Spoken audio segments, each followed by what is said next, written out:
কিভাবে সম্মান দিতে জানে সেটা কিন্তু আজকে দেখিয়েছে।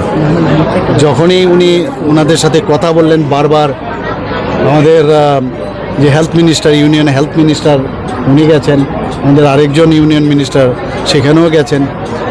তো কথাবার্তা বলার পর ওনারা যা চেয়েছেন সেইভাবে কিন্তু যে অ্যাকশন নিয়েছেন, এবং এইরকম না ওনারা যেটা চাইছেন ওনাদের সম্মান দিয়েছেন। ধর্মেন্দ্র প্রধান উনি তো আর এটা করেননি, এটার অনেক বিষয় আছে, কিন্তু ওনাদের স্টুডেন্টরা বলছে যে না আমাদের এটা করতে হবে, তো সম্মান দিয়েছেন।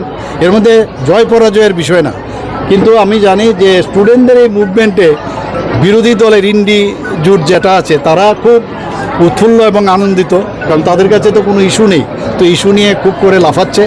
আমি বলবো ছাত্রদের আন্দোলন একটা, আর যারা বিরোধী দলের তাদের আন্দোলন আরেকটা। কাজেই মাননীয় প্রধানমন্ত্রীজিকে আমি ধন্যবাদ দেব যে অ্যাটলিস্ট স্টুডেন্টদের যে ইচ্ছা সেই ইচ্ছা পূরণ করেছে, এবং অ্যাকাউন্টেবিলিটি রয়েছে মাননীয় প্রধানমন্ত্রী।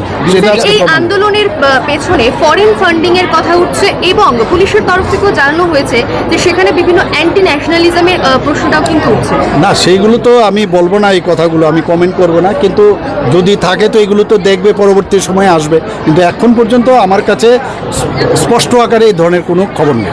বিরোধীরা এই বিষয় নিয়ে খুবই উচ্ছ্বাস, কি বলবেন? আমি তো বললাম যে ওদের কাছে তো আর কোনো ইস্যু নেই, তোরা অন্যের যে আন্দোলন সেটাকে নিজের আন্দোলন বলে চালাচ্ছেন, স্যার লোকেই নেই ওদের কাছে। স্যার ত্রিপুরা